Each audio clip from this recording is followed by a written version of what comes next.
الصيام كما كتب على الذين من قبلكم لعلكم تتقون. تم پر روزے فرض کر دیے گئے ہیں، تم پر روزے فرض کر دیے گئے ہیں. روزہ سیام جمع ہے اور اس کا واحد یعنی مفرد ہے صوم، اور لغت میں صوم کا معنی ہے اس چیز سے باز رہنا.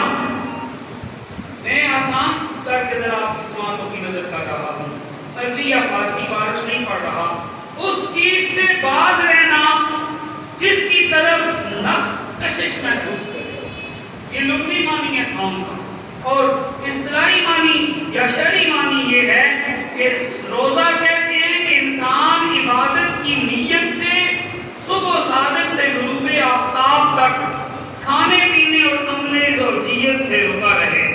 یہ حکم ہجرت کے دوسرے سال نازل ہوا. پہلی امتوں پر بھی روزے فرض تھے، وہ ان کی تعداد اور کیفیت الگ تھی. حضور پیر کرم شاہ رضوی رحمۃ اللہ تعالیٰ علیہ نے بڑے آسان لفظوں میں بات ہم تک پہنچا دی ہے. لیکن پھر سنیں، یا ایھا الذین آمنوا، اے ایمان والو، کتب علیکم الصیام کما کتب علی، تم پر روزے فرض ہیں. پھر اگر میں یہ کہوں کہ جو ایمان والے ہیں، جن کا ایمان کامل ہے، روزے فرض ہیں ان پر، اور رکھیں گے بھی وہی. جو نہیں رکھیں گے، جو ایمان والے نہیں ہیں، ان پر تو روزے فرض ہی نہیں ہیں. وہ چاہے کہ جو مرضی کرے روزوں کے ساتھ، بے شک وہ نہ رکھیں، کیونکہ ان پر تو فرض نہیں ہے. فیصلہ میں نے اور آپ نے یہ کرنا ہے کہ آیا ہم ایمان والے ہیں؟ اگر تو ہم ایمان والے ہیں تو پھر یاد رکھو ہم پر روزے فرض ہیں. اور صرف ہم پر فرض نہیں ہے، حضرت آدم علیہ السلام سے لے کر آج تک جتنی امتیں رسول اللہ صلی اللہ علیہ وآلہ وسلم کی امت تک جتنی امتیں اللہ کریم نے پیدا فرمائی ہیں، آخری نبی رسول اللہ صلی اللہ علیہ وسلم اور ہم آخری ان کی امت ہیں. حضور کا ارشاد ہے، لا نبی بعدی ولا امی بعدی، میں آخری نبی ہوں، میرے بعد کوئی نبی نہیں ہے، اور تم آخری امت ہو، تمہارے بعد کوئی امت نہیں ہے. یہ روزے حضرت آدم علیہ السلام سے لے کر آج تک سب پر فرض کیے گئے. وہ ان کی تعداد اور کیفیت جو ہے وہ مختلف تھی. یہ نہیں ہے کہ ہمیں جو ہے وہ بالخصوص یہ کٹھن عبادت جو ہے وہ دے دی گئی ہے، ہم پر یہ مشکل بوجھ ڈال دیا گیا ہے. یہ ہمارے آباء و اجداد پر بھی روزے فرض تھے، اور آج کل تو اللہ کریم نے ہمیں بڑی فیسلٹیز دی ہیں موسم کی شدت سے بچنے کے لیے.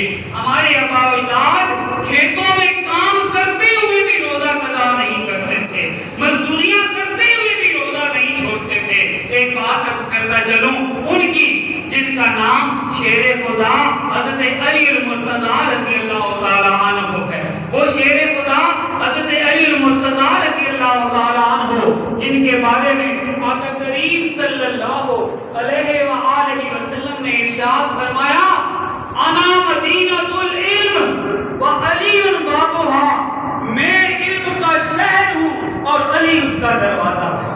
وہ فرمایا کرتے تھے کہ مجھے گرمیوں کے روزے پسند ہیں اور سردیوں کی نماز پسند ہے. مجھے گرمیوں کے روزے پسند ہیں اور سردیوں کی نماز پسند ہے.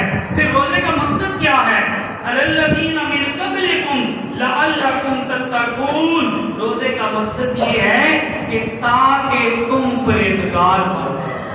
لعلکم تتقون، تاکہ تمہارے اندر تقوی کی شمع جل جائے، تاکہ تمہارے اندر تقوی کا نور آ جائے، تاکہ تمہارے اندر تقوی کی روشنی آ جائے، تاکہ تمہاری طبیعتوں میں تقوی کا فیضان آ جائے. اور تقوی کیا ہے؟ اللہ کریم سے ڈرنا، اللہ کریم کی اطاعت کرنا، رسول خدا صلی اللہ علیہ وآلہ وسلم کے دین کو عملی طور پر جو ہے وہ پہچان، عملی طور پر اپنا لینا. نبی پاک علیہ السلام کے صحابی حضرت عمر بن خطاب رضی اللہ تعالیٰ عنہ نے حضرت ابی بن کعب سے پوچھا تقویٰ کیا ہے؟ انہوں نے فرمایا، عمر کبھی خاردار جھاڑیوں کے راستے سے گزرے ہو کبھی کانٹے دار جھاڑیوں کے راستے سے گزرے ہو تو کس طرح گزرتے ہو؟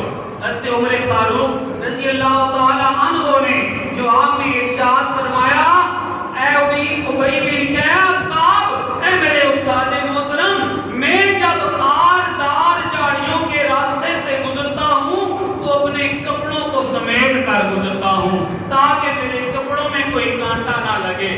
تو حضرت ابی بن کعب نے جواب میں ارشاد فرمایا، اے عمر، یہی تو تقویٰ ہے۔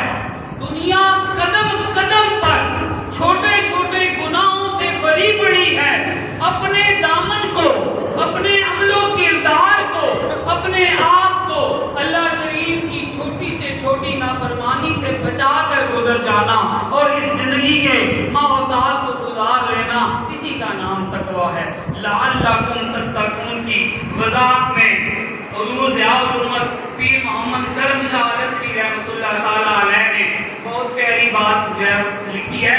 وہ فرماتے ہیں روزے کا مقصد اعلیٰ، یہ میں حضور جسٹس پیر محمد کرم شاہ الازہری رحمۃ اللہ تعالی علیہ کے الفاظ منوان جو ان کی تفسیر میں درج آپ تک پہنچا رہا ہوں تاکہ اللہ کے ولی کا فیضان بھی ہمارے سامنے آ رہا۔ وہ فرماتے ہیں روزے کا مقصد اعلیٰ اور اس سخت ریاضت کا پھل یہ ہے کہ تم متقی اور پاک باز بن جاؤ۔ روزے کا مقصد صرف یہ نہیں کہ ان تین باتوں سے پرہیز کرو، کھانا پینا اور عمل زوجیت، بلکہ اس کا مقصد یہ ہے کہ تم تمام اخلاق رذیلہ اور اعمال بد سے مکمل طور پر دستکش ہو جاؤ۔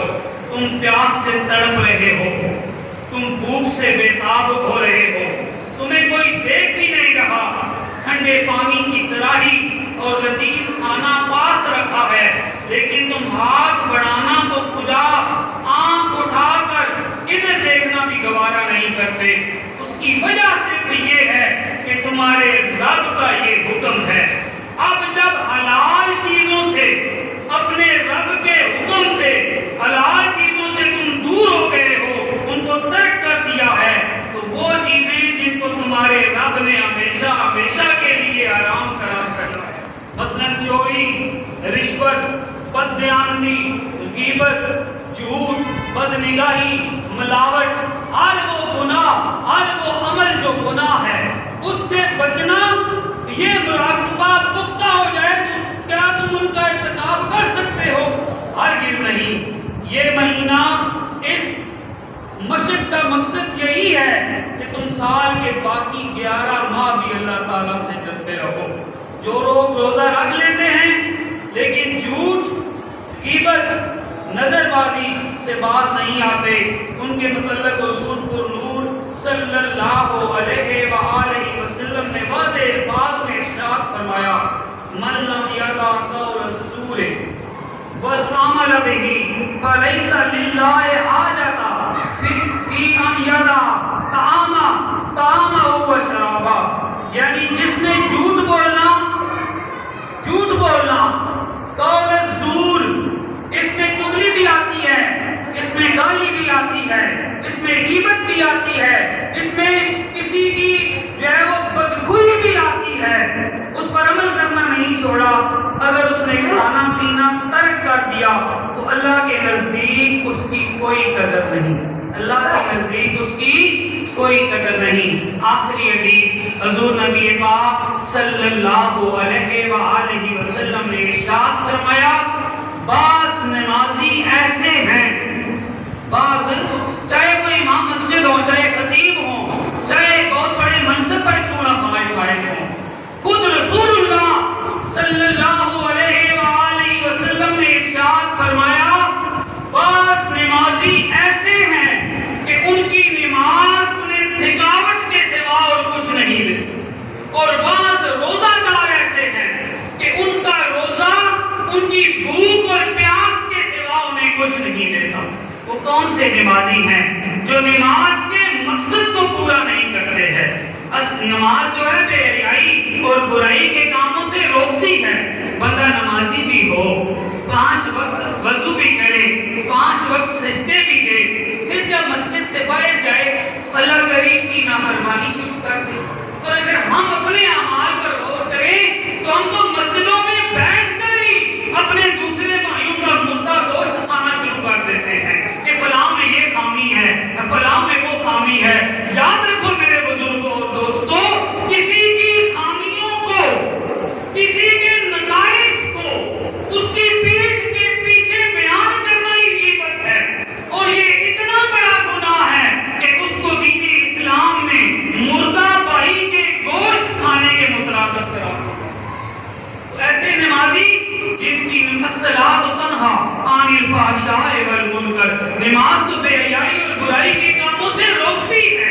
اگر نماز پڑھ کر بھی ہم بے حیائی اور برائی کے کاموں سے نہ رکیں گے تو نماز پھر ہمیں تھکاوٹ ہی دے رہی ہے، وقت ہی ہمارا ضائع ہو رہا ہے. کیونکہ نماز کا اصل مقصد یہی ہے کہ ہم اللہ کے بندے بن جائیں، حضور نبی پاک علیہ الصلوۃ والسلام کے غلام بن جائیں. جب 5 وقت دن میں اپنی روح کو، اپنا جسم کا وضو کریں تو ہماری روح کو بھی غسل ہو رہا ہو، ہماری روح بھی پاکیزہ ہو رہی ہو. اور بعض نمازی ایسے ہیں جنہیں ان کا روزہ بھوک اور پیاس کے سوا کچھ نہیں دیتا. وہ کون سے روزے دار ہیں؟ وہ روزہ تو رکھ لیتے ہیں، حلال چیزوں سے روزہ رکھ لیتے ہیں، لیکن جن چیزوں سے مالک ارض و سماوات نے اور حبیب کبریاء صلی اللہ علیہ وآلہ وسلم نے منع کیا ہے ان چیزوں کو نہیں چھوڑتے ہیں. وہ روزہ میں ہوتے ہوئے بھی جھوٹ بولتے ہیں،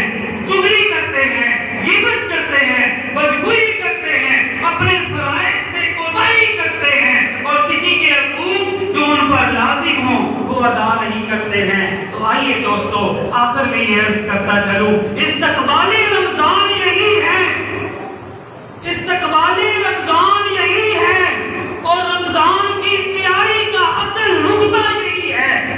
آئیے اپنے رب کی بارگاہ میں سچی توبہ کر لیں، آئیے اپنے اللہ سے گناہوں کی معافی مانگ لیں اور آئیے گناہ چھوڑنے کا پکا ارادہ کر لیں. پھر جب جسم بھی پاک ہوگا، توبہ سے روح بھی جو ہے اس کو غسل آ جائے گا، پھر آئیے رمضان کی برکتیں سمیٹیں. ارے رمضان تو وہ ہے جس کی برکتیں بہت وسیع ہیں. اب وقت اس کی گنجائش نہیں دیتا کہ اس مضمون کو میں آگے لے کے جاؤں. یاد رکھو، یہ کیا کم ہے کہ ہمارا ازلی دشمن شیطان جو ہمیں برائی کے رستے پہ لگاتا ہے اس کو قید کر دیا جائے گا اور ہمارے لیے نیکیوں کے دروازے کھل جائیں گے. اور توبہ سے جب ہم اپنے نفس کو بھی غسل دے دیں گے تو ہمارا نفس بھی پھر ہمیں برائی سے نہیں روکے گا، وہ بھی جو ہے ہمیں نیکی کے لیے راہیں ہموار کر کے دے گا. اور جس میں شیطان کو جکڑ دیا جاتا ہے،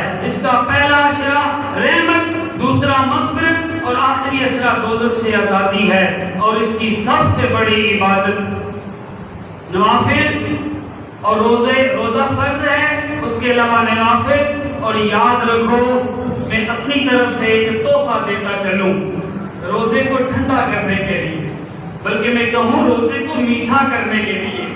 وہ یہ ہے کہ تلاوت قرآن حکیم کو اپنے روزے کو ٹھنڈا کرنے کے لیے اور اپنے روزے کو میٹھا کرنے کے لیے زیادہ سے زیادہ رمضان المبارک میں اس کی تلاوت کرو.